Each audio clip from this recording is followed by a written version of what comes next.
자, 세상 사람들의 모든 이치라고 하는 것은 어떻게 인간관계가 이루어지는가?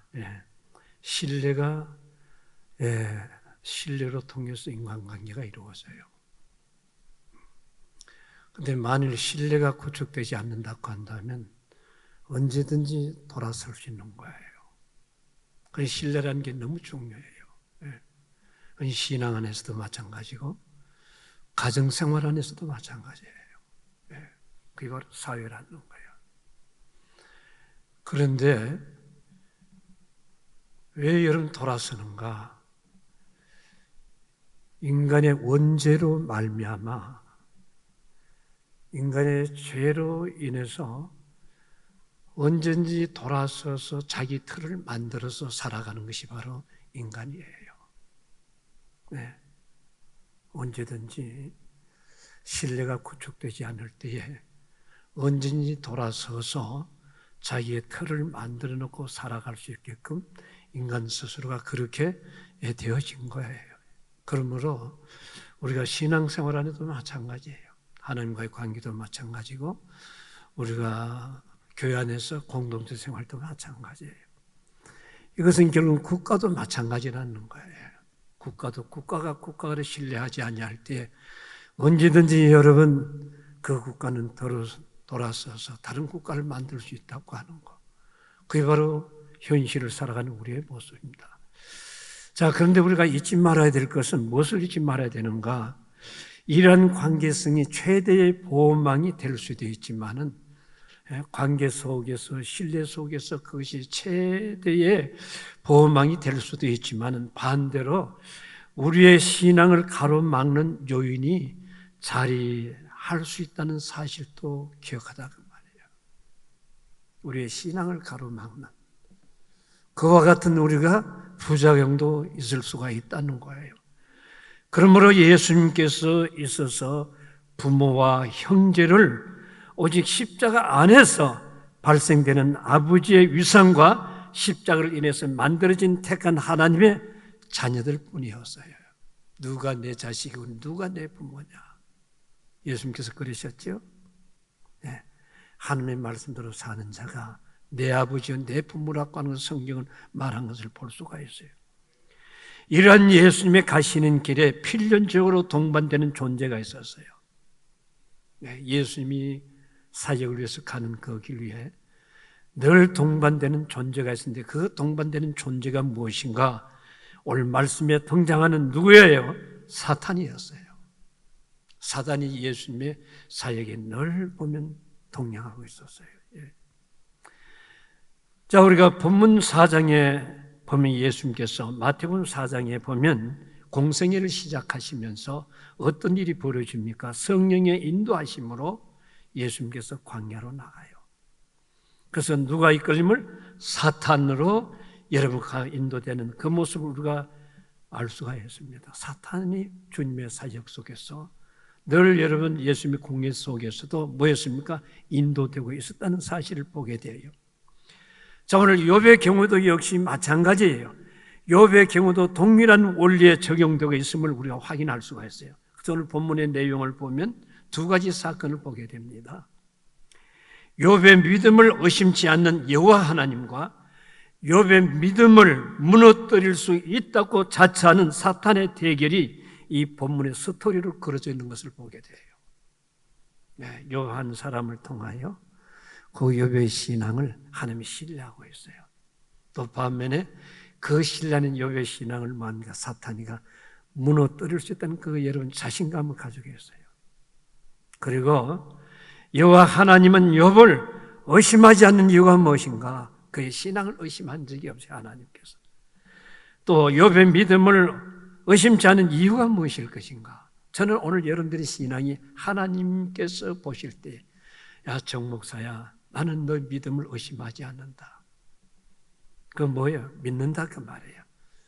누가 뭐라고 하든지 나는 너 믿음을 신뢰해. 그게 바로 하나님께서 욥을 향하여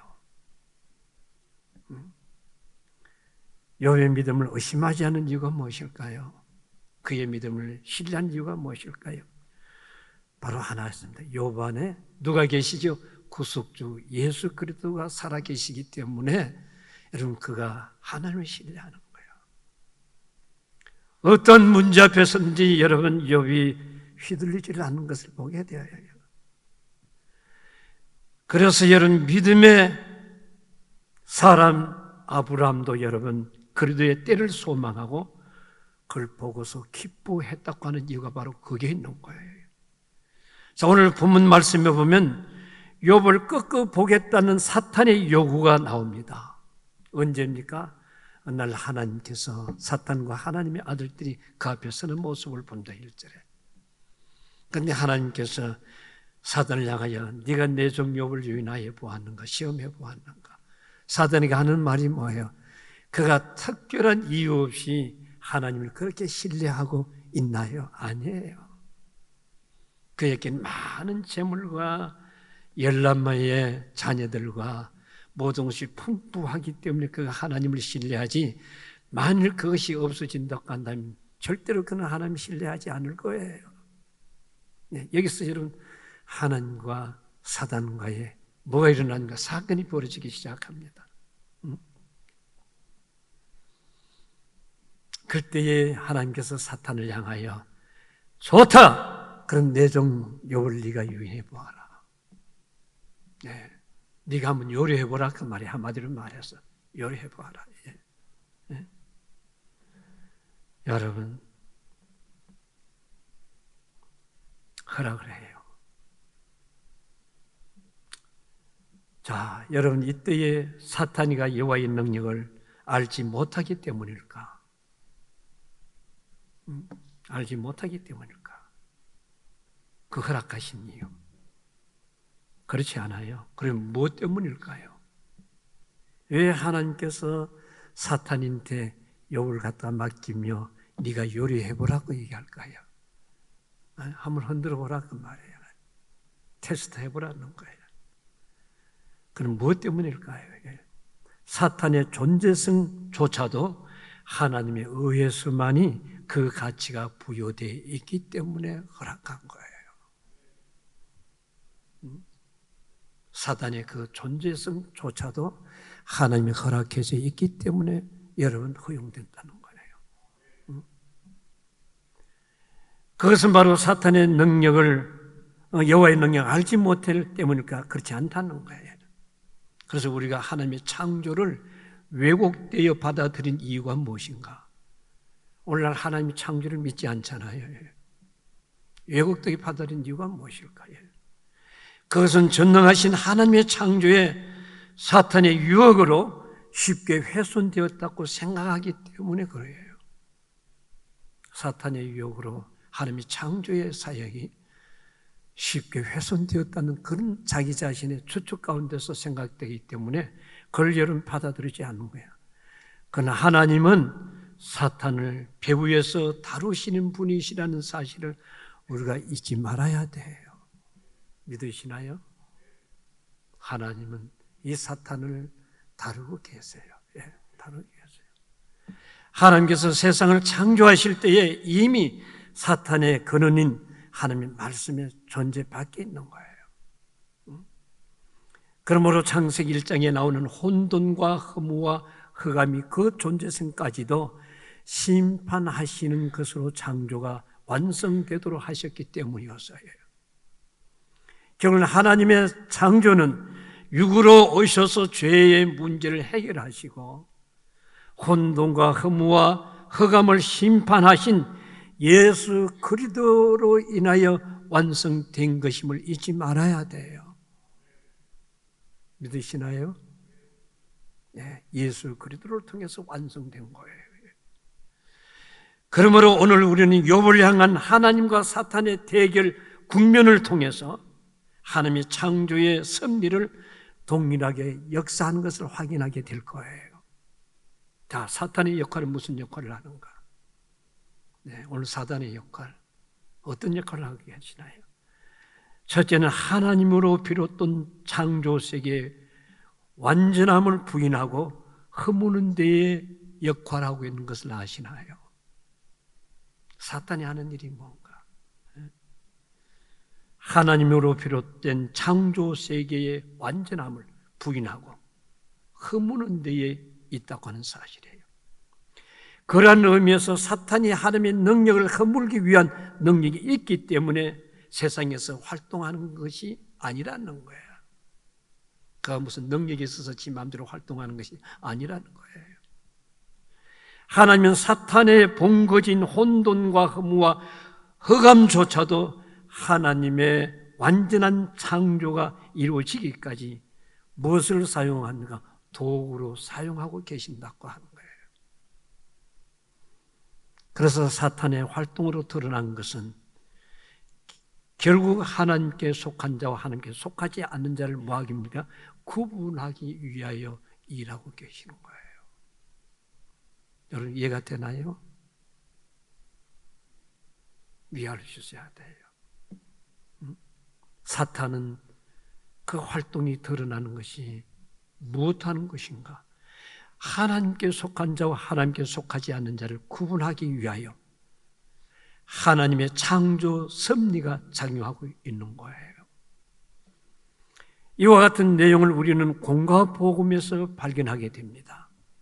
마가복음 4장에 보면 한 청년이 무덤가에서 귀신이 사로잡혀가지고 아우성을 쳐요. 그리고 주님 앞에 고쳐달라고 원해요.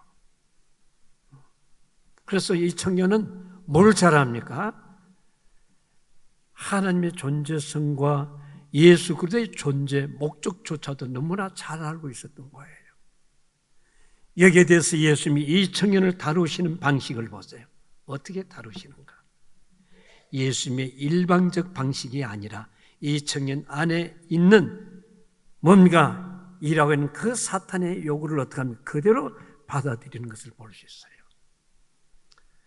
이 청년 속에 있던 그 사탄이가 뭐라고 합니까? 예수님 앞에 나를 어디로 보내달라고 합니까? 돼지가 있는 것을 저곳으로 나를 보내주시옵소서. 이 사탄의 요구를 주님이 허락하셨어요? 안 하셨어요? 허락하신 거예요. 그러므로 이 사탄이 여러분 그 청년 속에 있다가 나와가지고 돼지 속에 들어가니까 돼지가 어딜 갑니까? 곤두박질하면서 물속에 다 들어가서 전멸하는 것을 봐요. 여러분, 자 오늘 이 사건도 여러분 본문 말씀에 똑같은 사건이에요. 하나님 앞에 하나님의 사람들과 사단이 동일하게 써서 하나님께서 사단을 향하여 내 종을 유인하여 보았는가? 하나님의 특별한 섭리와 보호 가운데서 하나님이 인정하시니까 그런 거 아닐까요? 아니야. 네가 그를 마음대로 한번 해보아라. 누구한테 맡기죠? 사단한테 맡기는 거야. 맡겨요. 응? 사단의 요구에 너 마음대로 해보라는 거예요. 6절에 그러나 하나님께서 단서를 잡아요. 뭐예요? 너는 결코 내가 선하게 창조한 나의 택한 백성의 생명은 결코 다치게 해서는 안 된다는 거야. 하나님의 선하게 창조한 그 생명들을 절대로는 다치게 하면 안 돼. 여러분, 왜 그렇게 조치하셨을까요? 만일 사탄이 하나님의 창조를 무로 돌릴 수 있다고 한다면, 하나님의 창조를 무로 돌릴 수 있다고 생각한다면, 하나님의 위상뿐만 아니라 하나님이 행하신 모든 일들이 불완전한 것으로 인정되기 때문이에요. 누가 하나님을 신뢰할 수 있을 것 같아요? 그래서 사탄이 하나님의 정하신 범위를 넘어설 수 없다는 것을 믿으시나요? 하나님이 허락한 범위 안에서만이 사탄이 활동하고 여러분들을 테스트할 수가 있으나 그 범위 여러분 밖에서는 절대 할 수 없다는 것을 여러분 말하고 있는 거예요. 그런 의미에서 사탄이 이 세상에서 하는 일이 무엇인가? 그럼 사탄이 하는 일이 뭐예요? 첫째는 하나님의 창조 세계와 사탄의 세계를 확정짓는 일을 하는 겁니다. 하나님의 창조 세계, 사탄의 세계를 확정하는 일을 해요. 두 번째는 물질과 명예와 건강으로 하나님이 가장 소중하게 여기는 언약의 사람들의 접붙임을 어떻게 합니까? 받지 못하게 하는 일이에요. 하나님과의 거리를 두게 만들고 등을 돌게 만든 일을 사탄이 하고 있는 거야. 자, 그러한 의미에서 우리가 이 본문을 보여요. 그럼 하나님의 존재성과 창조 세계를 허무는 일이 뭡니까? 되는 거예요, 누가? 사탄은 결코 욥의 생명을 허물 수가 없을 것이고 스스로가 하나님의 행하는 일을 여러분 인정할 수밖에 없다는 사실을 우리는 보게 되는 겁니다. 이는 또한 우리를 다루시는 하나님의 방식도 동일하다는 사실을 여러분이 결코 잊지 말아야 돼요. 왜냐하면 지금 성도들은 십자가상에서 우리의 죄를 해결하시기 위하여 피 흘려주신 예수님의 성취성 속에서 여러분들이 살아가고 있는 것을 아시나요? 여러분들이 그냥 살아가는 것이 아니에요. 어디서 살아갑니까? 십자가상에서 우리의 죄를 해결하시기 위해서 피 흘려주신 예수님의 성취성 속에서 살아가고 있다는 사실이에요. 그러므로 성도는 사나 죽으나 예수님과 함께하고 계심을 잊지 않길 주 이름으로 축원합니다. 사나 죽으나 주님과 함께하고 있다는 사실을 잊지 말아야 돼요. 그러므로 저와 여러분들의 고백은 나에게 모든 것을 다 빼앗아갈지라도 내 인생 주간 모든 것이 다 허물어질지라도 나에게 예수 그리스도의 십자가의 부활은 결코 빼앗아갈 수 없다는 사실을 믿는 신앙의 주인들이 되길 바랍니다. 신앙이 무엇인가요? 세상적인 것이 아니에요. 여러분들이 정말로 올바른 믿음을 가졌나 안 가졌나 그것을 구분하는 것은 바로 무엇인가요? 세상의 모든 것을 다 뺏어간다 할지라도 예수 그리스도만은 나에게 네가 빼앗아갈 수가 없다는 것. 그게 누구의 신앙입니까? 바울이었잖아요. 환난과 핍박과 고난과 질병과 배고픔과 어떤 그 앞에서도 주님과 나 사이를 너희들이 떨어뜨려 놓을 수가 없어. 그게 바로 신앙이라는 거예요. 믿습니까? 오늘 여러분들이 신앙이 정립이 좀 되어져야 돼요. 이 본문을 통하여 진정한 믿음이 무엇인가요? 여러분 모든 것이 내 곁에서 다 떠나간다 할지라도 왜요? 믿는 자에게는 사나 죽으나 온전한 육의 부활로 우리 하나님이 되신 예수 그리스도를 찬양하고 감사하고 영광을 돌릴 존재이기 때문에 그런 거예요. 자, 이런 하나님의 요구에 사탄은 욥을 허물기 위한 작업을 합니다. 네. 하나님께서 사탄한테 욥을 맡기셨어요. 그러므로 여기서 이제 욥이 사단이 욥의 여러분 인생을 허물기 시작합니다. 가정을 파탄시키기 시작합니다. 그 첫째가 뭐예요? 물질이었어요. 사탄이가 우리를 허무는 것은 첫 번째 물질, 재산, 가족이에요. 그걸 칩니다, 여러분. 그래서 내가 사랑하는 자식을 치잖아요. 그 다음에 내가 사랑하는 재물을 다 가져가잖아요. 그게 바로 욥기에 나오잖아요. 욥이 그 많은 재물, 그 다음에 그의 10남매, 그가 가지고 있는 부동산 하나를 다 뺏어가잖아요. 누구의? 사단이의 여러분 사역이었어요. 사단이가 한 일이에요.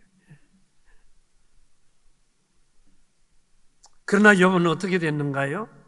그 예통함 속에서도 결코 하나님을 입술로 뭐하지 않았다? 입술로 부인하지 않았다.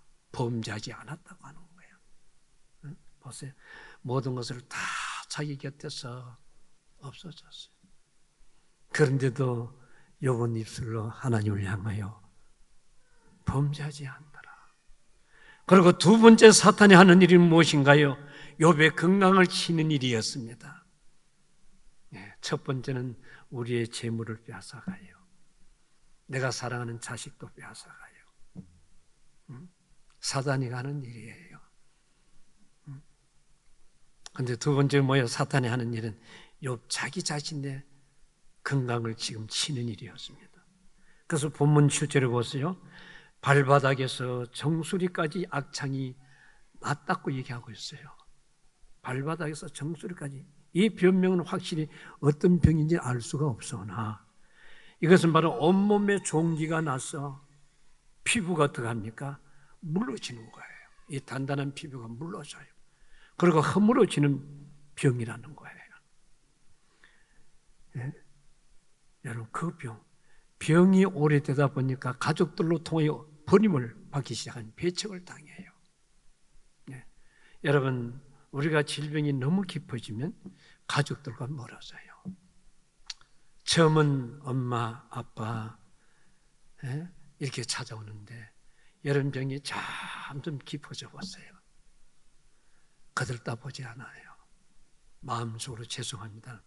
빨리 천국을 가시지. 저렇게 실험하고 계시나.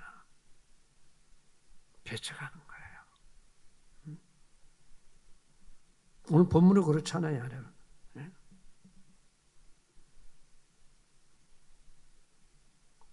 그러는 가운데서 여러분 인생이 어떻게 됩니까?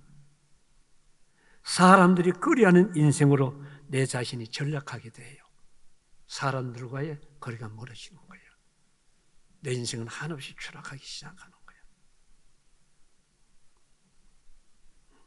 그리고 가족으로부터 배척을 당하고 자기 자신도 감당하기 어려운 거예요.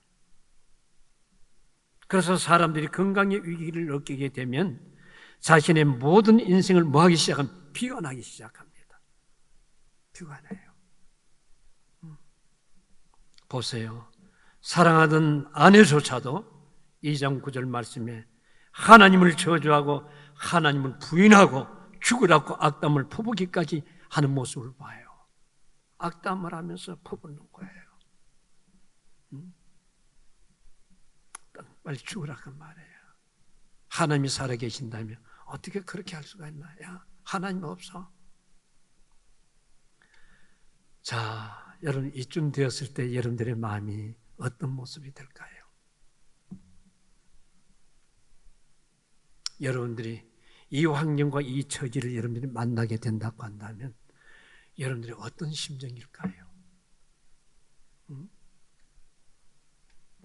그런 생각을 가지 않겠어요? 나의 전부가 되신 하나님이 나에게 풍요를 축복을 주셨다가 모든 것을 다 앗아가시고도 왜 아무 말이 없을까? 불러도 대답 없는 그 이름이요. 그런 생각 가지지 않겠어요? 언젠가는 부유하게 재산을 주었다가 뚱뚱하게 살게 만들었다가 언젠가는 다 빼앗아가면서 왜 내가 이처럼 이 고통 속에 있는데도 하나님은 말 한마디가 없을까? 그런 생각을 가지면서 또 무슨 생각을 가질까요? 하나님께 문제가 있는 것일까? 아니면 나에게 문제가 있는 것일까? 매우 같은 생각을 가지지요. 욥기 1장에 보면 욥은 가정생활을 어떻게 했나요? 자식들이 혹시 죄를 지었을까 봐 아침마다 자식들의 이름을 부르가면서 속죄 제물로 드렸어요. 가정예배, 신앙에 완벽했다 그 말이에요. 하나님 앞에 전혀 부끄러움 없는 그런 신앙생활을 한 것을 우리는 성경을 통해서 볼 수가 있지 않아요? 그런데 왜 하나님께서 나에게 아무 응답이 없는가? 이와 같은 마음을 가지지 않을까요? 저는 그런 과정을 거쳤어요.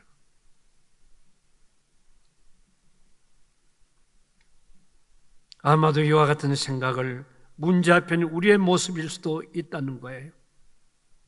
가족에게 버림받는 최악의 상황이 다가온 거예요. 그럼에도 욥은 하나님을 저주하기보다는 도리어 자신의 아내를 책망하잖아요. 자신의 부모를 책망하잖아요. 책망하잖아요. 욥의 아내를 책망한 이유가 뭔가요? 10절 말씀에 주신 자도 여호와시요 거두어가신 자도 여호와시요 주셨으니 하나님께서 거두어가지 않겠는가? 이 말은 복을 받든 재앙을 받든 모든 하나님의 복 안에 있음을 여겨서 믿는 신앙이라는 것을 보게 되는 거예요. 여러분, 이러한 믿음은 세상에 주는 믿음이 아님을 잊지 말아야 돼요. 세상에 주는 믿음이 아니에요. 좋든 싫든 하나님의 복으로 알 수 있는 믿음이라고 하는 것은 뭐예요? 오직 죄의 문제를 해결하신 구세주 예수 그리스도 의해서만이 누리게 되는 신앙의 모습을 얘기하고 있는 거예요. 그런데 반대로 욥의 아내는 어떤 믿음이었어요? 남편 욥이 신앙했던 구속주를 복으로 알고 살아온 사람이 아니라 세상이 주는 풍요함을 복으로 믿고 살아왔음을 여기서 탄론하기 시작하는 거야. 저 인간이 보니까 진짜 예수 잘못 믿었구나. 예수 믿는 사람이 아니고 종교인이었구나. 그렇잖아요. 모든 것을 다 읽고 나니까 남편을 향하여 여러분, 여기서 우리의 종교성이 드러나면 우리의 신앙관이 드러나요. 여러분 생각할 수 있어야 돼요. 내 자신의 신앙은 지금 어떤 신앙으로 흘러가고 있는가? 욥의 아내처럼 그와 같은 모습을 우리가 신앙생활한다면 그는 바로 종교인에 불과한 거예요. 고난과 환난과 어림을 때 내 신앙이 드디어 뽀록나기 시작하는 거야. 이처럼 가정으로서의 교회 역시도 믿음의 확인이라고 하는 형식에 매일 수 없음을 잊지 말아야 돼요. 결국은 가장 위로받아야 할 아내에게서 위로를 받지 못하는 욥의 모습에서 우리가 생각해야 할 것은 교회란 오직 십자가와 부활의 터 위에 서 있지 않다고 한다면, 여러분들이 바로 십자가 부활의 그 터 위에 여러분들의 신앙이 서 있지 않다고 한다면 가시적인 하나님을 믿는 것이고 실상은 분리요 분열임을 잊지 말아야 하는 거예요. 언제든 여러분의 신앙은 분열이 되어지는 거예요. 하나님께서 사탄을 통해서 하신 일이란 무엇인가요? 하나님의 백성을 찾는 일이었어요. 하나님의 백성을 찾는 일이었어요. 그리고 사탄의 백성을 구분해내는 일임을 잊지 말아야 돼요. 이 과정 속에서 하나님의 백성과 사탄의 백성을 구분해내기 시작하는 거예요. 그래서 예수님은 내가 세상에 온 것은 화평을 주기 위해서 온 것이 아니라 검을 주기 위해서 왔다고 얘기하셨습니다. 성도 여러분, 자녀를 모두 잃고 재산을 여러분 다 날리고 아내로부터 버림받았음에도 불구하고 욥의 신앙은 한치의 흔들림이 없었다는 걸 인정하시나요? 그게 신앙이에요. 그게 믿음이에요. 오늘 여러분들이 믿음의 근거를 어디에 두고 있나요? 재물과 자기의 건강과 자기의 소유. 이와 같은 사람의 신앙은 욥의 아내와 같은 신앙의 모습을 소유하고 있다는 거예요. 욥의 신앙이 한치의 흔들림이 없는 모습, 부럽지 않은가요? 그것으로 끝나는 게 아니고 하나님이 욥에 대한 신뢰 역시 한치도 양보 없는 것을, 완벽한 것을 발견해요. 그래서 하나님께서 네가 나를 사랑한 자 내가 너를 사랑하느니라. 얼마나 하나님께서 욥의 신앙을 신뢰하고 있는가 보세요. 욥 역시도 하나님을 신뢰하고 있는 거예요. 그러므로 모든 것이 다 무너졌다 할지라도 욥은 여러분 피곤한 적이 없었어요. 그게 신앙이야. 마지막으로 요동하고 있는 존재들이 누군가요? 요동하고 있는 존재들이 누군가요? 다 외부의 존재라는 것을 여러분 볼 수 있길 바랍니다. 외부가 누구예요, 여러분? 그들이 누구예요? 욥과 늘 함께 했던 믿음의 동역자들이에요. 친구들이에요. 그의 가족이고 그의 여러분 형제들이었어요. 그들이 지금 염려하는 거예요. 지금 주인공 욥은 전혀 요동하지 않아요. 요동하는 사람은 누구예요? 주위에 있는 사람들. 왜요? 그들에게 욥을 향한 믿음은 형식적인 실패 앞에서 쉽게 흔들리기 시작한 거예요. 욥의 가장 사랑하는 최고의 부인 받고 믿음의 위안보다는 마음의 실망에 그들을 지배하고 있었던 거예요. 욥을 통하여 그들이 실망을 받는 거예요. 저렇게 교회 하나님 앞에 열심히 섬겼는데 어떻게 저렇게 가정이 초토화되어 가는가. 그걸 보는 가운데 주위의 사람들이 술렁술렁 하기 시작하는 거예요. 흔들리기 시작하는 거예요. 여러분, 이와 같은 것을 경험해 본 적 있나요? 자, 이를 통해 우리가 얻는 지혜가 뭔가요? 우리에게 주신 메시지가 무엇인가요? 과연 성도가 고통 가운데 있을 때 무엇으로 위로받을 수가 있을까 하는 거예요. 무엇이 나를 위로해 줄 수 있을 것인가? 그것은 오래된 친구도 아니고 형제도 아니고 혈육도 아니고 누구예요? 오직 나에게 생명이 되시고 위로자가 되시는 구주 예수 한 분뿐인 것을 믿으시길 바랍니다. 여러분 경험해 보셨어요? 모든 것이 내 곁에서 다 떠나갈 때 서울역에서 머리를 다 깎고 입은 어복에 아무것도 없이 성경 하나 가지고 모포 하나 가지고 서울역을 출발을 했어요. 노량진을 지나서 한강을 지나는 용산역을 지나서 한강을 지나는데 하늘에서 찬양이 오는 거예요.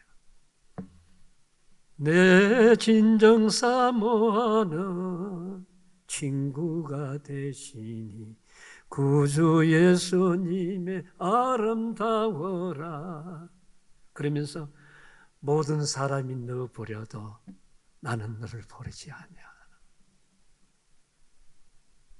하늘에서 들려온 음성이었어.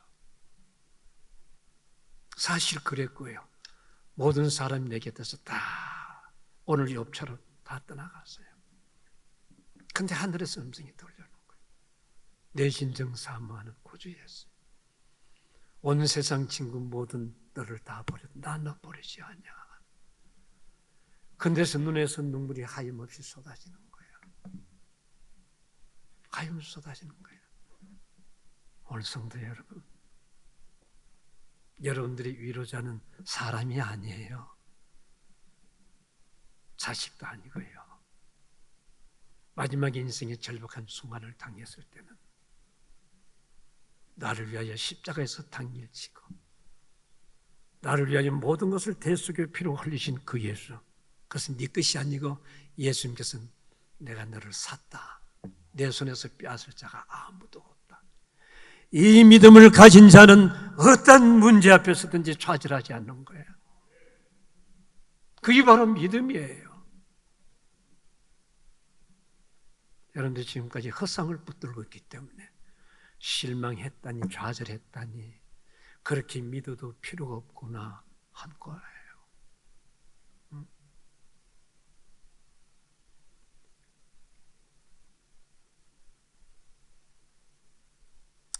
우리가 잊지 말아야 할 것은 구세주가 주시는 위로가 아니라 한다면, 예수님이 주시는 위로가 아니라 한다면 모두가 인간 한계 속에 있는 자기 지식과 자기 경험과 벗어날 수 없게 된다는 사실을 생각할 수 있어야 돼요.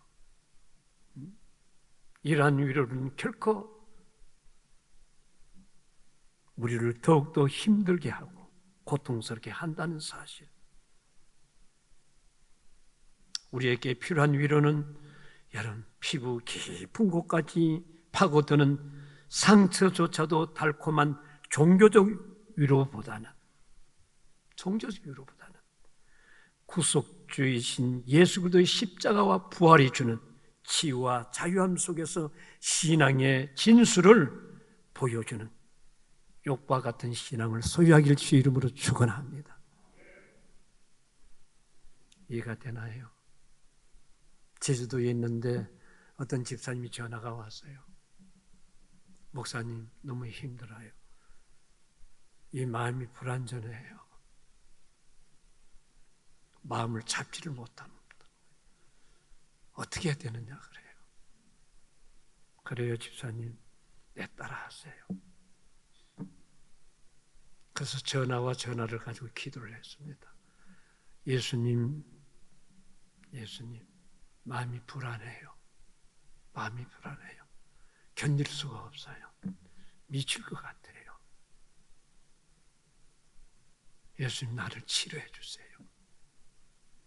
나를 만져주세요. 예수 이름으로 기도드립니다. 본인도 따라한 거예요. 근데 다시 전화가 왔어요. 목사님, 어떻게 이렇게 마음이 편안할 수가 있는 거예요? 예수님께서 그랬잖아요. 마음이 근심하지 말고 염려하지 말라. 주 너의 하나님을 믿으라. 주님이 그렇잖아요. 오늘 여러분들이 신앙이 무엇을 바라보고 신앙생활하는 거예요? 출처가 어디에 있는 거예요? 잡히는 거, 보이는 거, 소유하는 거. 그것에는 허상이에요. 풍요함, 가식적인 거예요. 진정한 믿음을 정표는 모든 것이 다 떠난 가운데서 아내인데 배척을 당하고 남편인데 쓰라림을 당하고 가장 믿었던 사람들인데 뭐합니까? 다 빼앗기고 거기서 진정한 신앙이 무엇인가 드러나기 시작하는 거예요. 그러므로 사단을 통하여 하나님의 백성과 세상 사람과 구분하는 것. 어떤 것이 진정한 믿음에 무엇을 목적으로 하고 살아가는가. 여기서 우리에게 드러나게 하는 신앙. 그것이 바로 이 본문을 통하여 볼 수 있어야 돼요. 저는 오늘 여러분들의 신앙이 욥과 같은 모든 것을 다 잃었다 할지라도 조금도 흔들림이 없이 하나님을 신뢰하는 것. 그건 바로 뭡니까? 하나님을 전적으로 의탁하는 것. 그 하나님도 역시 자기를 의탁하는 욥을 향하여 보호해 주는 거예요. 그런 신앙의 승리자가 되길 주 이름으로 축복합니다.